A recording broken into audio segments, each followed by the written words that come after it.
So I don't know, Shami, how I stumbled onto your books because I'm always looking out for new urban fiction or urban noir because Mr. Jim Butcher is not bringing out the books as fast as I want him to. So I'm always looking for what else is out there. So I've discovered the series by Mr. Douglas Lumsden.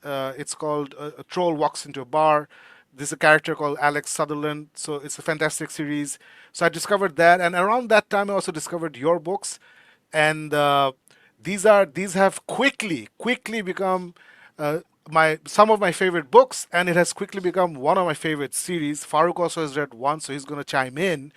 And anybody who likes detective fiction uh, with a little bit of supernatural elements, this is something that you must check out. So imagine the world of the series Supernatural. If you've read Dresden Files, imagine something adjacent to Dresden Files. As I've written about this book, this it's familiar like the Dresden Files, but completely different, if that makes sense.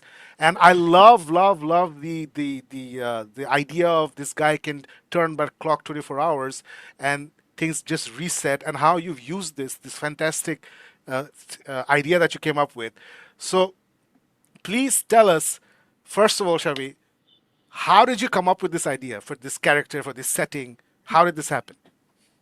Um, I'm a big fan of video games, and Ah, yes. yeah, in video games you often have like a save, right? A save feature, and Yes. you Yeah, can yeah. play in the game. And sometimes if you lose or you don't like what's going on, you can just reload, your save file and then keep playing from there. And that's really the inspiration for his powers. I think I even in book one I kind of described it like that, Yeah, like a you video did. game You save do. file. So I really like that idea. I like the idea of him remembering and some other people remembering the like time rewind.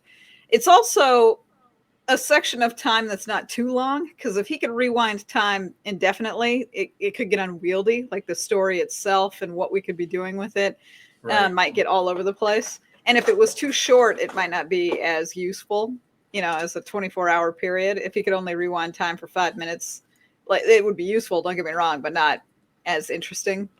Yeah. So I really decided on the 24 hours because I thought I could make an interesting narrative based around this. I could easily have cases or stories that are self-contained. Almost every single novel so far has like a self-contained thing that we're doing that we can handle within a 24-hour time loop. Um, it works out really really nicely. So my inspiration was video game save states, but the time frame of his rewind was based a lot on what I think I could do with a story, with the length that this is. So what? So we're gonna talk a little bit about all the different series that you've written. So at what point in time did you figure out that you really want to write a supernatural detective uh, series like this? Like what brought that on? Well, so I like a lot of book genres, and urban fantasy is, in fact, one of my favorites. I like urban fantasy quite a bit. For a huge portion of my reading life, I got into like vampires, not like Twilight. That's immediately what everybody thinks when I say that. Not like Twilight. There's a series like the World of Darkness series that is Ah, based off of like a tabletop game with clans of vampires that fight each other in cities. And I always really, really liked that. I thought that was like very fun. Obviously, there's the Dresden Files. Right. Jim Butcher is amazing, and he's got a great narrative voice. These types of books are cool to me. Like they always feel very cool. I really like a setting in which it is familiar, but there's maybe like a secret world or a hidden world. Like, vampires and warlocks and werewolves they live amongst us and do things, but you don't know it. But if you're in the know, you could find them. I really love that kind of stuff. That's definitely my jam. So I wanted to write this. I make a joke with my friends that I'm constantly on hard mode as being an author, because most authors usually stick to a singular genre. Um, not forever, but usually for at least like a portion of their career. Stephen King technically writes lots of genres now, but he wrote nothing but horror for a very long time. Hmm. Right. I just jump to the genres that I love, and they happen to be lots of them. So I just really love urban fantasy, and I thought, oh, I want to write a story in the urban fantasy setting. And I thought it was a fun idea. I really like the idea too of a guy kind of picking himself up by his bootstraps and getting back from tragedy. But we didn't have to see the tragedy. Right. I Thank agree God. with you. I don't really like super depressing narratives. That bums me out. So um, that's a perfect segue. Sorry, I'll just interrupt you. That's a okay, yeah, perfect segue to bring up this little graphic. And yes, you do jump genres. These are the ones that I could find. I don't know if there's something I've left out. So we have the Kronos Warlock series. We have the Star Marquee Rising series. Then we have the Final Decree series. Then we have the Half Life Empire. I think you're currently working on this as well. Then we have the Nexus games. The Ethereal Squadron, from what I have found out, this was probably the first book you published. Then, of hmm course, Nightmare Arcanist. How do you pronounce that, Shami? Arcanist, you got it right. Arcanist. Okay, so Nightmare Arcanist. This is something I have read and really enjoyed, and of course the spin-off, the Crown Tournament, if I'm not mistaken. So, hmm yes, you love jumping genres, which is good news for all us book lovers because I've read the Nightmare Arcanist and I really, really, really, really liked it. I'm in fact halfway through the second book. Really, this is something that I really want to talk about. Like when you think about these settings, you just explained very nicely how you came up with the setting for this urban fantasy. Farouk, jump in if you have a Yeah. question. So one reason why I love your books, the Time Mark Warlock and the others, is because you really really write compelling characters. I love the way you portray your personalities. And for example, if we take the protagonist of Time Mark Warlock, which is Adair Finch. So I personally, this book really resonated with me, or Dresden also resonates with me because I love gruff protagonists. I don't like sweet people being very nice. I love that gruff but with a heart of gold. Like you have to push him to find out the goodness. So Adair Finch, when we first meet him in Time Mark Warlock, he's grieving his brother and his life is at a standstill and he's basically nowhere. And in comes this little 11-year-old girl or 12-year-old girl and pulls him out of his misery and gets him to help him. So what's your philosophy when you're writing characters, or like how do you develop these characters? What's in your mind when you work on these characters? Well, so I really like the gruff sort of hero too, that heart of gold, but who's very sarcastic and jaded. Like that's one of my favorite character types. Normally, when I write books or I think about settings or what's going on, I do have a really fun main character in mind, something that usually resonates with me. And then I think about the characters that would best play off of that archetype. And so, this is that grumpy sunshine dynamic, right? Because Adair is very grumpy, but a 12-year-old girl, she has a lot of happiness and optimism, which plays really great off of Adair because he's just not like that. Especially at the start of Time Marked Warlock, right? He's kind of at his lowest point, and he's not really looking to even live anymore, really, because he's just kind of bummed out. And Bree, the 12-year-old girl, really brings him out of that slump because she's just so optimistic and so happy. And so I really love those types of dynamics. In Nightmare Arcanist, the main character is actually more knightly. He wants to be a good guy. He wants to be a hero of legend, right? And so a lot of the people around him are either more grounded, like he has a rival in Zaxxas who is not as dreamy as Volk is in terms of wanting to be a knight. He just wants to be cool, right? He wants magical Zaxxas power is for himself. Zaxxas is the guy from his island, right? From Yeah, Nova. yes, yeah. Zaxxas So is the he's guy from my his he's island. my favorite character, and I love every moment these two spend together. Yeah, Those are the best scenes. Best they're scenes. they have a rivalry, and rivalry is fun, right? Like the Yeah. rivalry element was super fun to write, super fun to see. I like Zaxxas and Volk together. That they played well. Like I really like that, the clashing personality types that play off of each other. I specifically look for that whenever I do write books. I really, really want at least one other character that pushes the main character a little bit out of their comfort zone, right? Like either pushes them like a rival or pushes them like a friend trying to help you. Because Bree is there to help Adair. But Zaxxas is kind of there, he pokes he pokes at Volk, the main character of Nightmare Arcanus. So I really like that. I really like character dynamics that are fun and interesting to watch. I feel like the greatest sin of writing is to write something that is boring. And so I'm here. I'm here to entertain. Right. I'm a merchant of entertainment, and I just want the most interesting character dynamics. So that's what I aim for. so So I so guess you if you so you I guess if you want to write something boring, you better be as good as Robin Hobb. So Farooq, go on. no, no. I'm just gonna jump in there where you said you're a merchant of entertainment, and you've talked about creating these character dynamics. But at least in the time marked Warlock, you haven't just done that. You've created an entire universe. The whole thing of full moon witches and waning witches. You've created a lot of lore around World the building. magical. You've created this world, and there's certain rules there. There's certain dynamics you've created of how warlocks operate, how witches operate, the heart, the core, the different cores. These are things that I haven't really seen used in other stories. So, how did you come up with those? How did you actually go about building these fascinating parts of this world? Well, first off, I really like magic systems, like interesting magic systems in books, in video games, and TV shows. If you have an interesting, like, rule set for your magics, I get really, really into that. Yeah, So I really like designing my own. Additionally, I had a mild problem. Warlocks, in most tales and fantasy, usually make a pact with one creature. I don't know if you guys yeah, played Dungeons and Dragons, but like, oh, okay, yeah. They usually make a pact with just one creature, and that's a little boring in my opinion, or at least it's boring for even in my book universe because that means that like Adair, the main character who's a warlock, would only ever have one magical power. And I wanted to develop a system where we could have multiples so that we could pick and choose and that we could have a dynamic of maybe there could be other things that work in conjunction with his time rewind powers or that he needs for the specific case.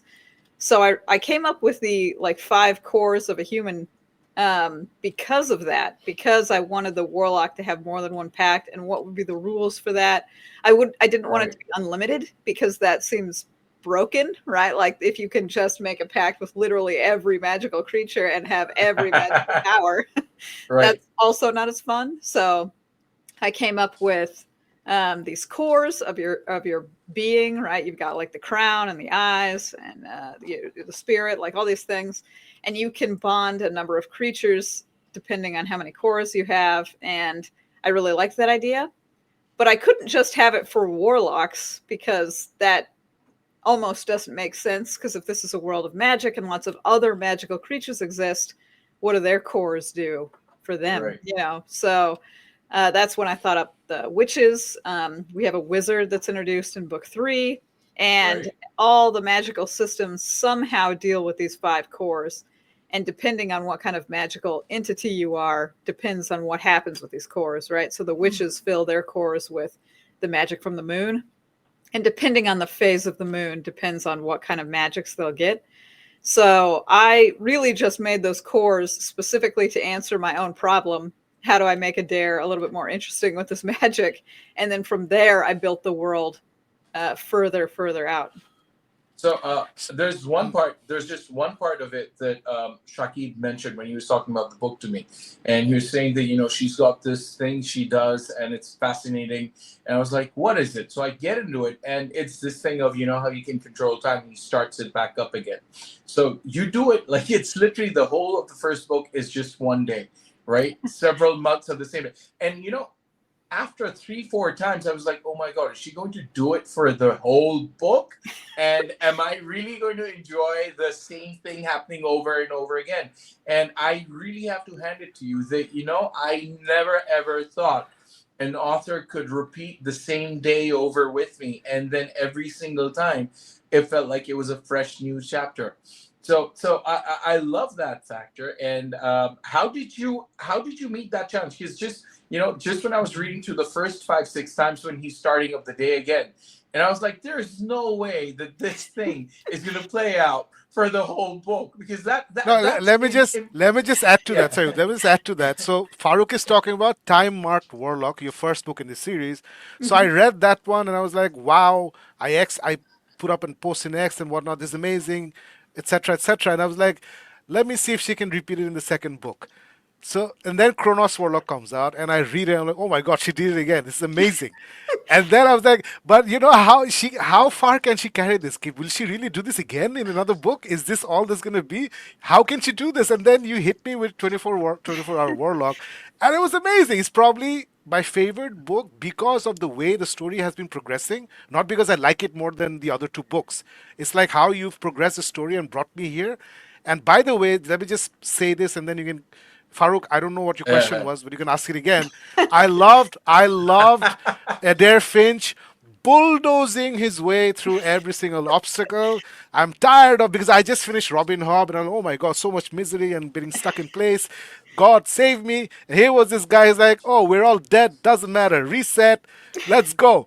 It was just brilliant because we've all seen anime. I'm sure you're an anime fan. Oh And yeah. you see One Punch Man, and you see Dragon Ball Z, and you see so many other. For example, I don't know if you've seen Solo Leveling. I love Solo Leveling. You see all these, and they don't have any problem with overpowered characters. They know how to play with overpowered characters. It's about how you make the story interesting.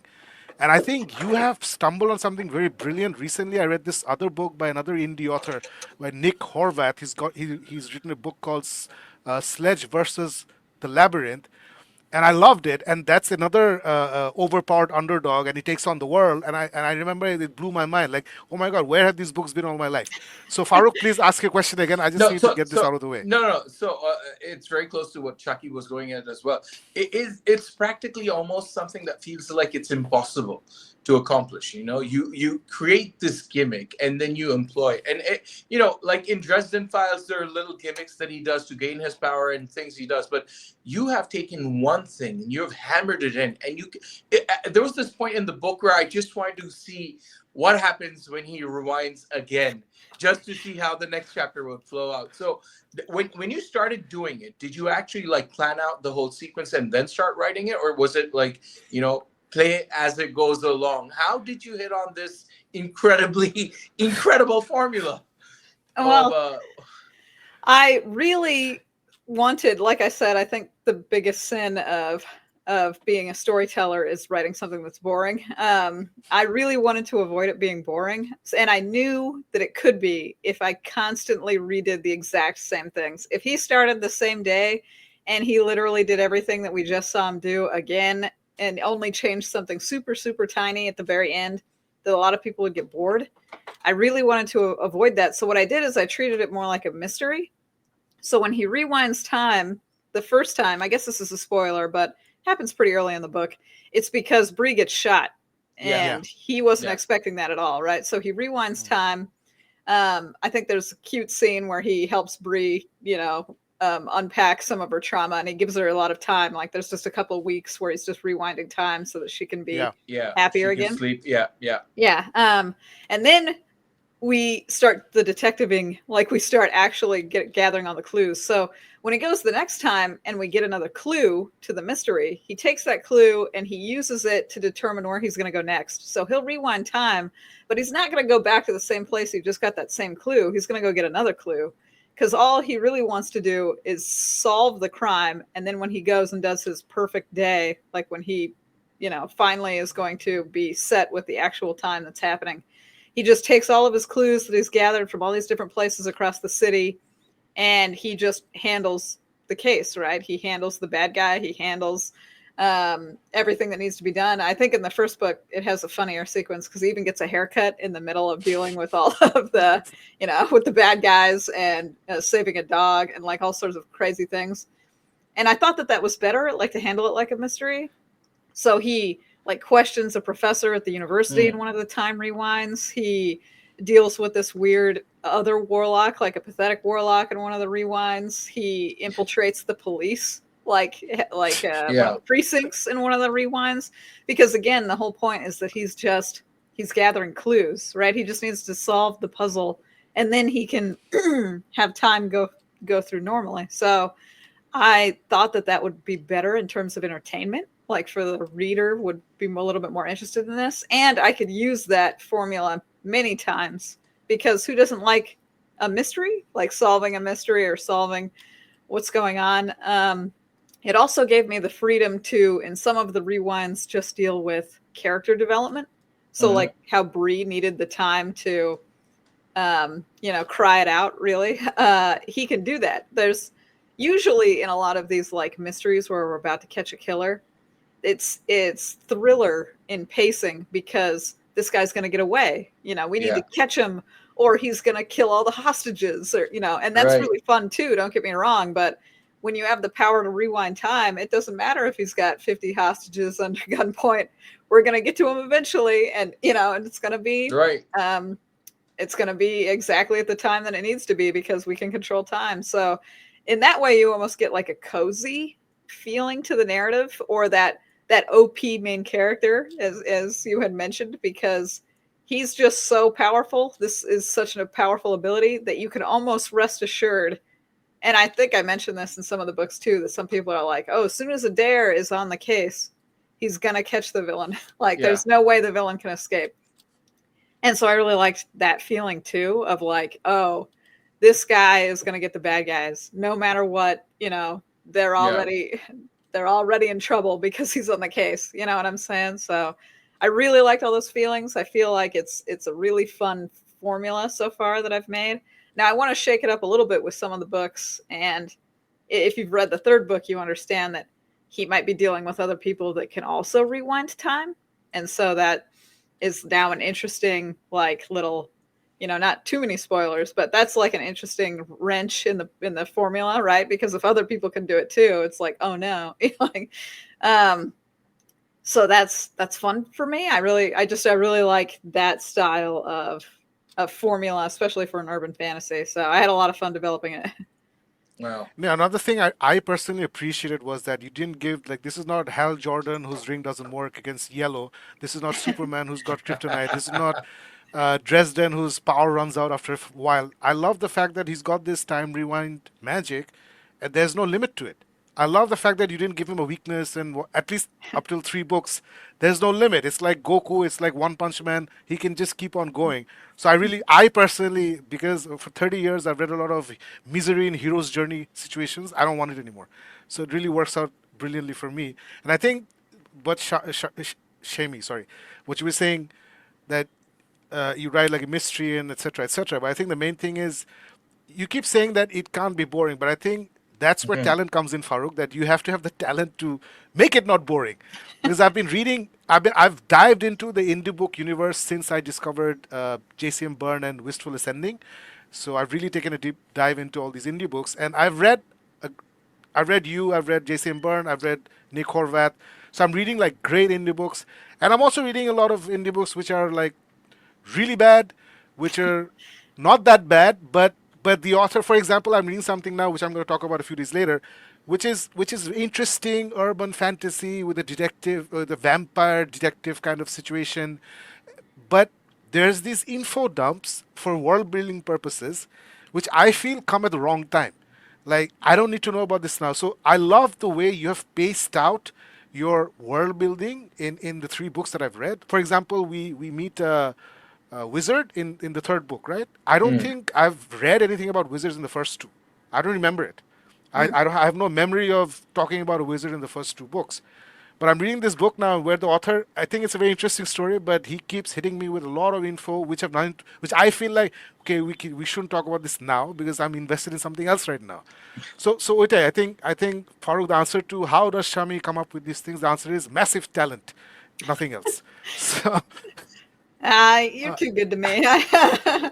no, no, I yeah, I've been I reading find for it. 30 years. I've been reading for 30 years. I know a great writer when I see one. I've read 4 of your books, and you have a gift. You have a gift. You remind me of the fluidity of a writing. It reminds me of people like, yeah, I'll say it, Robin Hobb, who's a different kind of writer, but the fluidity. But Mm, J.K. Rowling's, I know that's a Mm. controversial name, but J.K. Rowling's, Enid Blyton. I don't know if you've read any Enid Blyton because you're an American, no, no, no. but so she's a beloved British author. So Mm. these people write like water.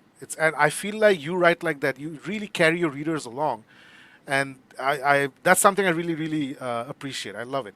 Just another point, Shami. Sorry, I keep mispronouncing your name. It's Um, totally okay. so one other thing that you pointed out, it's that little bit of time that Adair Finch takes to basically let Bree deal with the grief. So that just brought me to mind one of the reasons why I love this series. Let me just bring up the photo again. So it is because that there is some real emotion in this. It's not just a warlock running around solving mysteries and beating up bad guys. There are real emotions. For example, the werewolf that we meet in the second story, there's a real emotional story with him. Even the mischief spirit. I think, how do you pronounce her name? Kull or Oh, Kul? Cole, yeah, Kull, exactly. Cole, yeah. Cull. So she is a very well developed character. I think we see a little bit of her backstory. I don't know if it's in part one or book one or book two, but that's a bit of a emotional hook, her backstory and whatnot. So this book has characters which are three dimensional. It's not James Bond running around saving the world or something like that. So was that something you specifically like? Okay, I need my characters to be. I need real emotions in my books. Like how do you take this decision? Um, I made this decision from a couple of things. I, like you, don't really like to just wallow in misery. So I had Adair's misery happen off screen. Like it happens before book one starts. Yeah. But you can feel the effects of it, right? He's not in a good place mentally. Yeah. I really like stories where a main character pulls themselves up from a bad place in life. And Adair, right, he has lost his brother. This isn't a spoiler. That's just a thing that happens even before the first book starts. And he's really devastated, especially because he has a power to rewind time. So Adair thought he was kind of invincible, right? But then he Yeah. dealt with something that defeated his power, and then he lost his brother, and he really blames himself for it. I don't want to see that happen on screen because that is really depressing. But I do want to see somebody who gets their mojo back, who like gets Mm-hmm. their life back together. I really like that. And what Cull and the werewolf Enzo basically are, and what some other characters are too, are reflections of that. So Enzo has lost a part of his life. In the Yeah. second book, again, this is a mild spoiler, but he is infected with the werewolf curse and can't really be around normal people anymore because he could potentially hurt them. Because werewolves, in my universe, are a little bit, they have like a rage factor. They can transform when they're enraged, they can hurt people randomly. They almost become like a monster when they transform. And so he had to leave his family, he had to leave his career. He like Adair felt like he lost everything. And so this is how he recovers. And Cull, the mischief spirit, fell in love with the human, but the human did not love her back and Right. basically forgot about her, and that really devastated Cull. And then, and now Cull is coming back from this. So these are all stories basically in the same vein. These are all characters who had something bad happen to them in the past, and how are they going to correct their lives and make them better? And they do that by basically all helping each other. One of the fun things about the series is that they all start to work with Adair, like either at his PI, his new PI business, or because they're good friends with him and he helps them. And so I really like that. I guess the emotional thread of the series is healing after something bad has happened to you, and that's not the end of the line, and picking yourself up by your bootstraps and going on to do incredible, amazing things. So it was really more just like an emotional theme I wanted for the series. A lot of characters have something bad happen, but how do they personally overcome? And each one does it a Right. little bit differently, right? Right. So I like that a lot. So for the Time Marked Warlock series or the Chronos Warlock series, do you have the entire arc planned out? As in, do you know where it's going to end, or will you just keep writing it as the ideas come?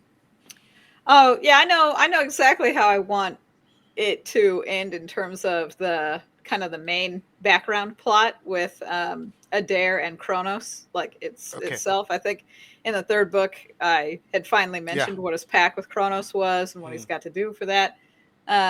So I know I'm going to finish it with that, like him dealing with that problem. But if it's popular enough, if people read enough of the books, I could easily continue beyond because he is a PI. We could solve lots of mysteries, you know what I'm saying? But I have an idea for the main plot. but it could be episodic in a lot of ways that like I could continue it if for whatever reason a lot of people were like, oh, I really want more of this. Again, I'm a merchant of entertainment, so if you want if you want more of this, happily write more of that.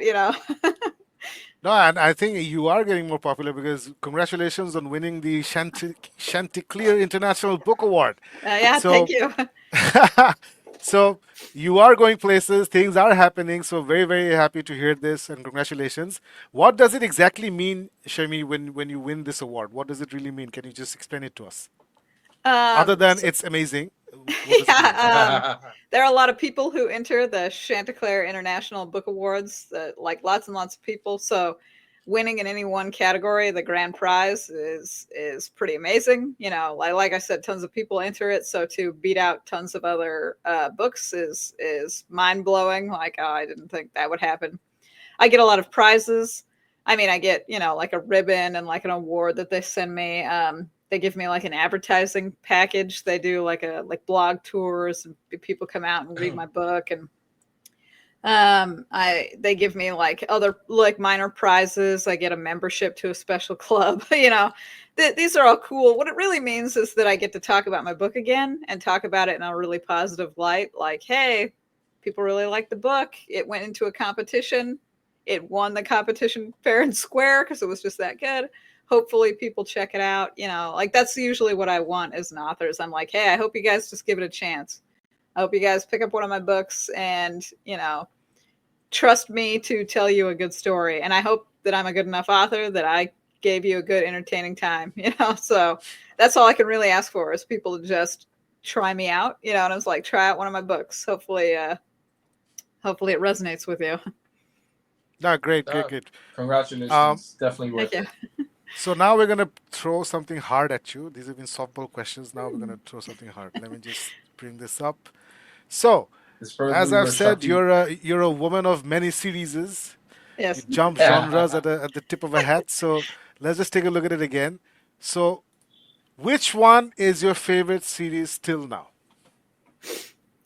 I Be think brutal. well, I think my Nightmare Arcanist series is my favorite because it has a really special place in my heart.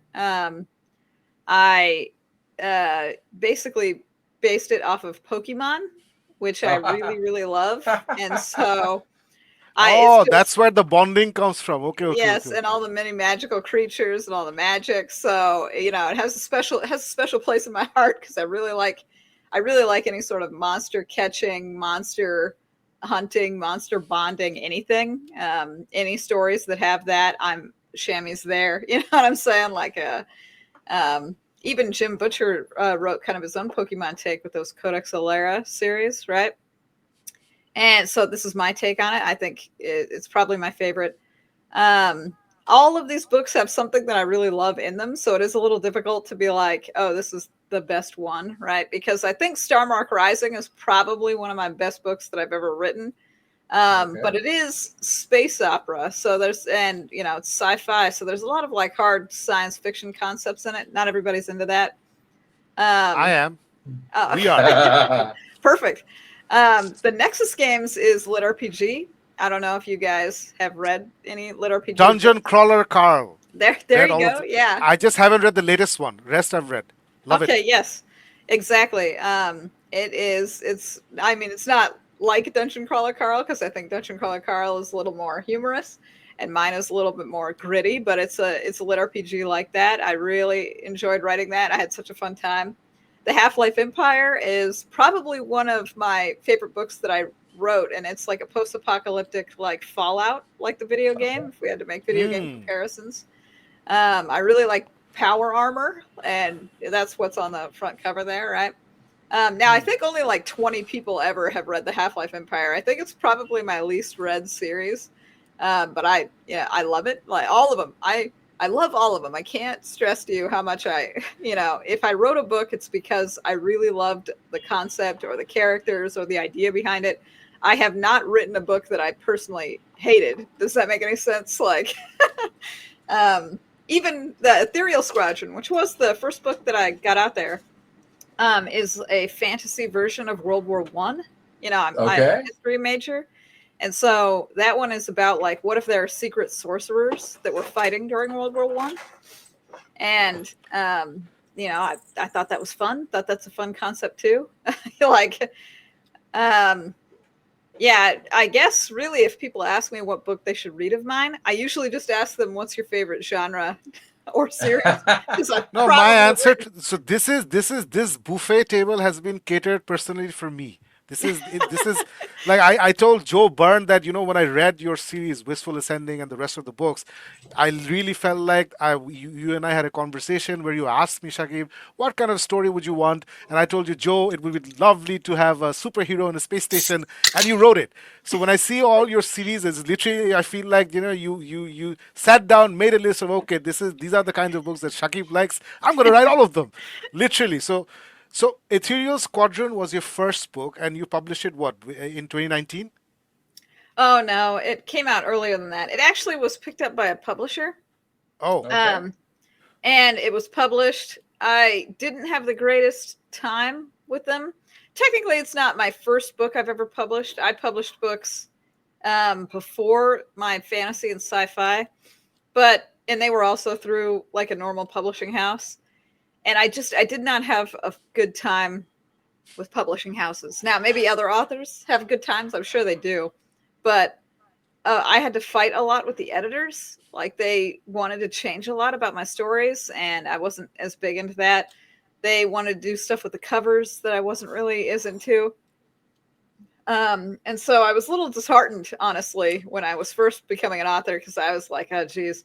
It also didn't make me a lot of money going through normal publishers. Like I would get an advance, but then after that, they would basically do nothing, and then the sales would drop off, and then I couldn't make a living off that. So I got the rights back to the Ethereal Squadron. I didn't get the rights back to any of my other books, but I got the rights back to the Ethereal Squadron, and I published it myself. And then I published all my other books myself. And it really, I guess, has made me much happier as an author because Okay. I got to do what I wanted to do, and I got to have covers that I wanted to have, and then I made money. Like I make my living solely off being an author. So this is my dream come true, basically, and it's solely because I could self-publish. Now, since then, I have made a couple contracts with publishers again. I have a book coming out in June that's with Athon, the publishing house, who does the He Who Fights with Monsters lit RPG series. Like they're is that really big. good? Is that good?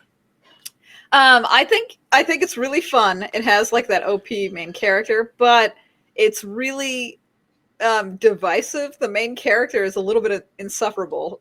So he's it's a good series, but you have to like the main character. And I feel like some people drop the series because they dislike the main character so much. So the real question is, if you read the first book and you like the main character, you're gonna love the rest of the series. But if you Okay. read that first book and you think to yourself, man, I don't really like Jason Asano, you probably should stop right now because he only gets worse, quote unquote, the rest of the series. So but it's fun. It's another one of those like OP situations. A lot of lit RPG has that like main Okay. character is just so overpowered, or he has a cheat, or he does something so well that he completely blows everybody else out of the water. So it's really fun in those regards.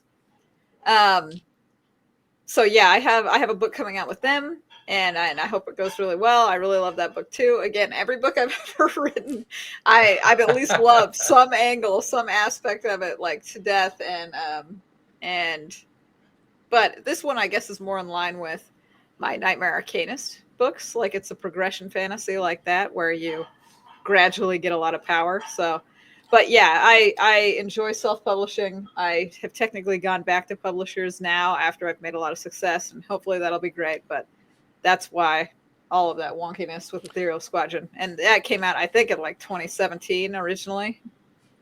Now I Okay. will check that out. So another thing I No. like about your books. Sorry, Farooq. I'm just একটা কথা বলি. Yeah, yeah, sure, sure. I love the covers because there was a period of time, I think in the early 2000s till last 5 6 years, where all these big publishing houses they decided we will not pay artists and just scribble something together and call it minimalist art covers, and I hate those. So I love the fact that all you indie authors, you're just bravely going out there and putting your thoughts, collaborating with artists, and bringing us this fantastic smorgasbord of, I don't know, visual beauty. I just love it. So thank you for that, all you guys.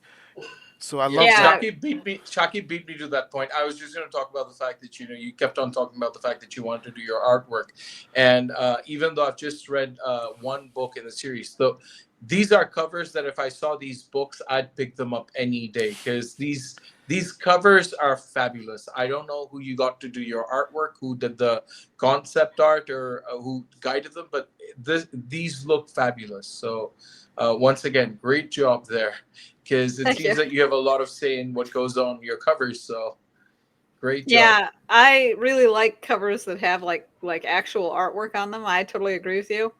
Now, sometimes covers that are a little more abstract. I don't know if you guys have seen Empire of the Vampire, that cover. Yeah.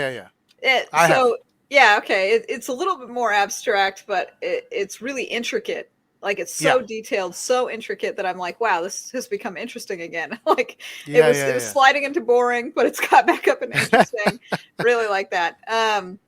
So I like covers like that or covers with real artwork. Those really speak to me. Maybe it's because when I first started reading, all books had artwork on them, Mhm. Yeah. right? And you're right. There was a time frame in which all the book covers are just kind of big words. Yep. Even Dungeon Crawler Carl, when it was self published, it has like this amazing artwork on the cover. Yes. But then Yes. when the publisher got it and they made like physical books, it is extremely minimalistic. Like they Yeah. have Dungeon Crawler Carl, and then there's like a tiny picture of Carl Yes. Yes. and Yeah. Princess Donut, like in the middle of the thing. And I guess they know what they're doing because they're selling like hotcakes. But there was a piece of me that was like, I don't like this cover at all. Like, um, it's a good book, so that's probably what really helps, move it along. But I just really, really resonate with like actual artwork on the covers. So I'm really glad that you guys like them too. So, speaking of these books, you're saying that your next book is going to be progression fantasy. You were saying that. Hmm. Well, the Okay. one So that comes out in June, yeah, yeah. yeah. So I love the fact that because I've read Nightmare Arcanist and I'm reading the second one, I really appreciate the fact that you don't deluge me with all the details of how they're progressing in their path, because Yeah. I had just finished the 10 books of Cradle, and I love Ah, Cradle. I have a few complaints about the way he ended the story. The writer ended the story. I honestly don't know why he ended the story that way. Because he's a bloody brilliant writer, Will White. I don't know why he ended it like that. I felt like there was a big setup. There was a promise made. I was telling Farouk that the way it ends, it's like imagine watching the Avengers, the first Avengers film, and you don't have that moment where they all circle up together. hmm. I don't know if you remember how Cradle ends. I don't know if you read it, but Oh there's no, I this. do, I do. Me So and my there's this. husband, yeah, talked about it. Yeah. So there's this. There's this build up. Farouk, I was just talking about Cradle. So there's Yeah. this build up, and there's this fantastic. My favorite. I think my favorite series. I forgot his name. The guy who basically takes shit. My brain is freezing. Um, Basically, the guy who takes the protagonist and his female friend under his wing. So he's one of the main guys. So there's a promise of creating a team and going and fighting things together and staying together, and that promise is not manifested at the end of the film. And I was like, sorry, at the end of the series, and I was like, why did you do that? So I hope I can ask him one day because I really love the series. But what I didn't love was the detailed descriptions of them progressing. And when I started Nightmare Arcanist, I was like, oh my god, I hope there's no detail. And I was like, there's no details. They go off. It all happens off the page. They do this. They do this. They've gained something. All right, great, fantastic. Let's move on. So about Nexus games, I think that's the one you said is the lit RPG series, the Yeah, Nexus yeah. games. So is that also heavy on the stats? Then I'll read it later. Or is it light? Or is it something you've done like you've done in Nightmare Arcanist? Is just there.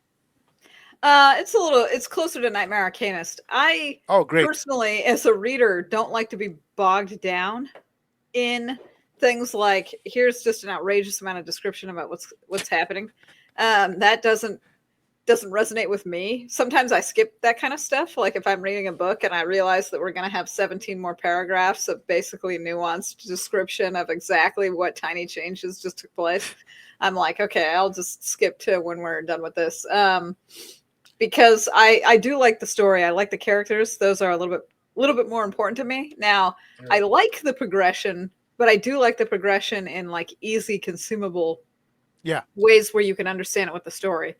Like in Nightmare Arcanist, he got these powers. That's cool. Let's just go see them in action now. Like in the next scene, let's just see him use them, because I don't want to just sit around and like contemplate them. I want to see them in action. So for the Nexus games, there are stats. It is a lit RPG. There are stats. A lot of the stats I feel like are super straightforward. Like you can totally understand what's going on by just looking at them, or the main character comments on them in a funny way. I think Dungeon Crawler Carl does this too, where he has like a funny system, right? Yeah. Like it has a lot of funny quips and other stuff like that. So either we're commenting on it in a funny way, or I just immediately tell you why this is interesting or why we are even paying attention to this, and then we move on with the rest of the story, right? The Nexus games is like the Squid Games or like the Hunger Games. It's set in like a death game style situation, but everybody has teams. And so the main character is trying to make sure his team gets through the death games. And he is like isekai'd into this world, like it's a portal fantasy. So he doesn't really know why the stats are important. So a lot of the humor from his point of view is, I don't know what any of this means. I'm going to go ahead and use whatever powers I just got, So it's a little tongue in cheek, like in terms of how the main character deals with it. But yeah, it is a lit RPG. There are stats on screen. So, I guess I do warn people if you've never read a lit RPG, because some people don't like that at all. They don't like to see like hard numbers in their book. They don't want math in their book. But yeah, I feel like I probably don't go as in depth as a lot of other people with it. I'm lighter handed, lighter touch. The readers thank you. So I have one little thing that I was really thinking that I'm going to bring it up with you, and this is not a criticism. This nothing. It's just curiosity. So in the book, 24-Hour Warlock. Wait, what am I doing? 1 second. There we go. In the book 24-Hour Warlock, there's one line. There's one line which, when I read it, I was like, this doesn't really go with the tone of the rest of the book when I was reading that one line. And I just want to know if that's something you wrote and you're like, okay, it doesn't fit, but I like it. I'm going to keep it there, or it just, or you just didn't notice it. So the line is basically when they go to visit the wizard, and the wizard is trying to dampen his powers or something, and then Adair is thinking that, or basically you wrote something like the wizard was trying to dampen his magic, but that was like a whore using perfume to mask her profession.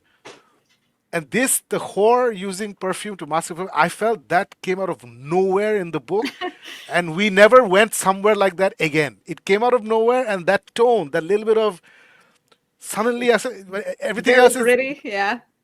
and this suddenly it becomes like super noir, like whore and perfume and profession. I'm like, where did this come from? So, did you at all notice that line, or I don't know? I was just curious. For me, Um, it wasn't fitting with the book. Again, not a criticism; it's just curiosity. I guess I would classify it as very gritty because using a term like horror is gritty.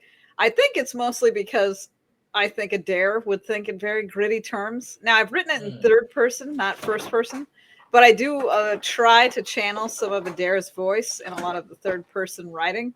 Um, I guess I didn't think it was too jarring. Now you're saying yes, it was too jarring. I think when I wrote it, it felt gritty enough to feel like something Adair would think to himself in his own head, and then I moved on. I really just was trying to channel Adair himself, right? Because Adair isn't me.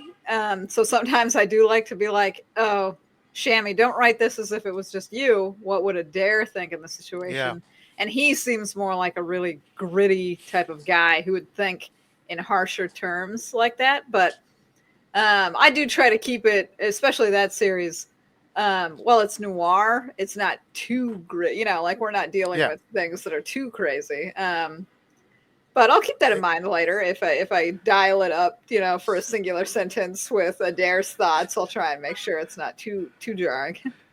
all right. This was just curiosity. It's not a criticism. Do Mm-mm. whatever you want. You're doing a great job. Um, so your next book is coming out what sometime this year? Yeah, June is when Words of Power will be coming out with Athon. Technically, in the end of May, the conclusion to the Crown tournament comes out. That's actually a co-written project with me and another author named Ryan Tang.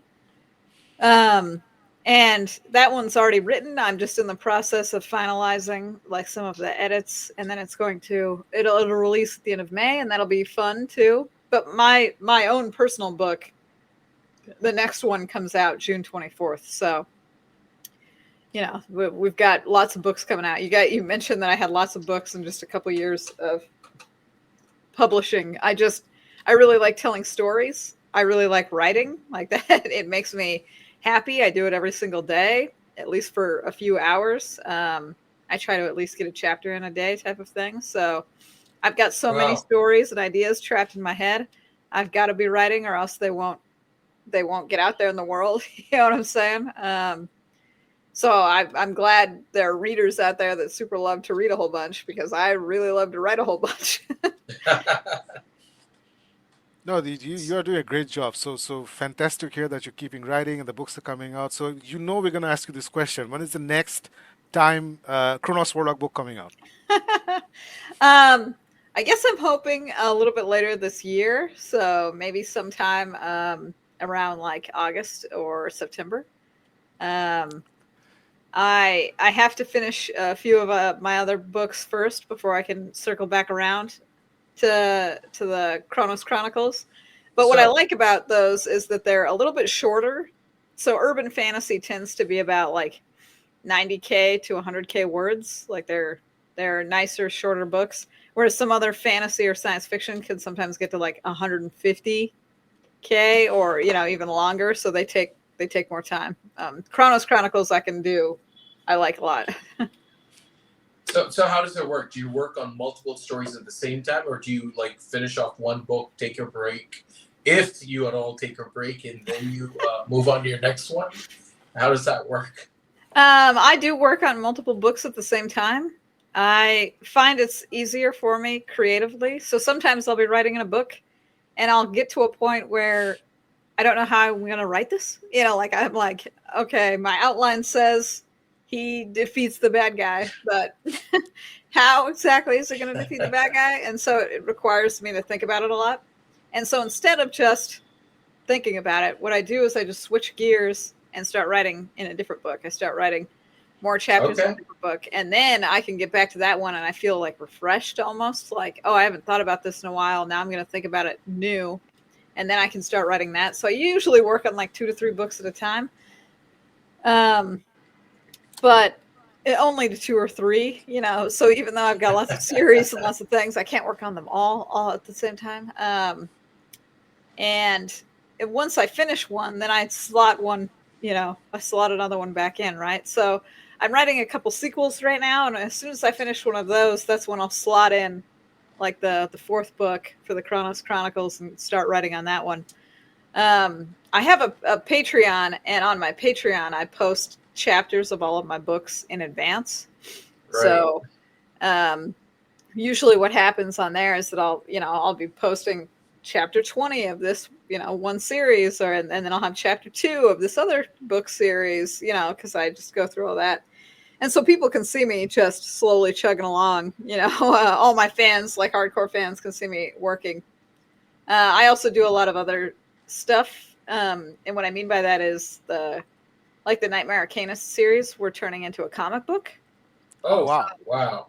Yeah, I have to be a part of that. We did storyboards, and now we're on to like the inking and the coloring, and I'm really excited to get that out in the world. But that does require some of my effort too, right? I have to go look and approve the pages and talk about all the dialogue in the comic and stuff. So um, So there's have lots you of moving written the parts. the have you written the comic yourself, or are you collaborating with somebody else? Well, so it's a collaboration, but I'm the one that's basically overseeing everything. So I had a storyboard artist. She's really great. She read the books and then she translated that into what it would kind of look like. She kind of made the scenes, right? And simple little sketches of how all the scenes would look and how all the Right. boxes would look and what angle we would see things at. And that was really fun. And then we got a pencil artist who came in and like put all the details there. And then we had an ink artist who came in and like made it like really, really professional looking. Like they came in and just inked everything. And then we have a color artist and she had, now she's adding all this color. And then we have a letterist, and that's the person who goes in and puts the words right and the dialogue and also the kind of stuff. So, making a comic book has a lot of moving parts. Um, but that's really fun. I also do like Kickstarter special editions of books, but that requires a lot of work too. Like you gotta set that up, you gotta get the artwork and stuff ahead of time, you gotta get your campaign all set together. So I love writing. I do a lot of writing every single day, but a lot of my day too, sometimes I have to deal with these other side projects, either Kickstarter or just generic advertising. I got to submit books to awards. Since I am self-published, I basically have to do everything a publishing house would do, just me personally. And that can be daunting to some people. I think that's why they don't like self-publishing. But I really love all my books and my worlds, and I'm really excited to do all these things because I feel like that they'll be really fun and cool. You know what I'm saying? Like I can't wait to have a comic book out there. I love comic books. I think comic books are a really fun medium. It's a dream come true to make a comic book. So I'm super happy to be a part of it. Like I love looking at all it come together. But I try to work on a bunch of books at the same time. I do a lot of projects at the same time. I'm really glad I can multitask. Let's just put it that way.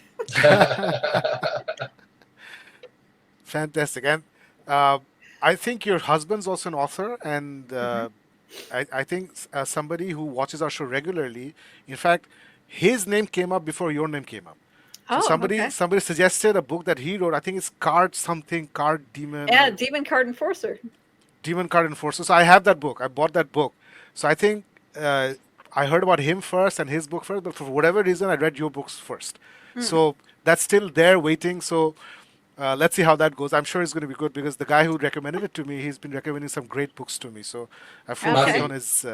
Yeah. So Shami, do you have like 10, 12 more minutes so that we can just take a look at some of the live comments that we've gotten? Yeah.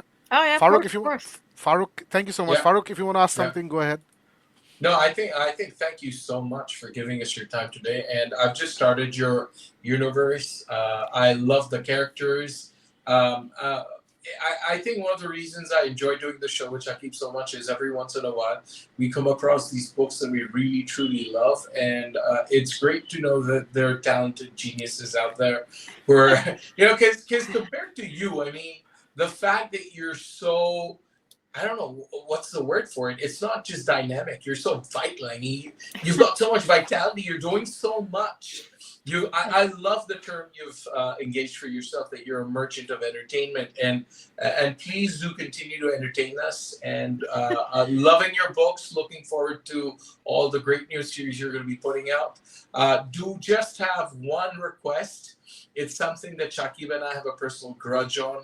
We love Jim Butcher, we love Patrick Rothfuss, we love all of these guys, but they kind of write 2 or 3 books, and then you're waiting for the finishing, and they're like, "Yeah, we're busy doing other stuff." So I'm really hoping that you finish off the arc for all the series that you're writing, because I can tell you, I can promise you that both of us will sooner or later be getting into them and Yeah, reading because them. I've bought all the Jim Butcher books, Codex Alera, whatever he's put out. I've bought all of them. I refuse to read them. I'm like, please finish I've read Dresden. them. Finish Dresden, then I'll read it. Uh, I'm helping you. I'm buying your books. Just finish it. Oh yeah, I feel you. I feel you in my core. I got into Game of Thrones way back Oh, in the day.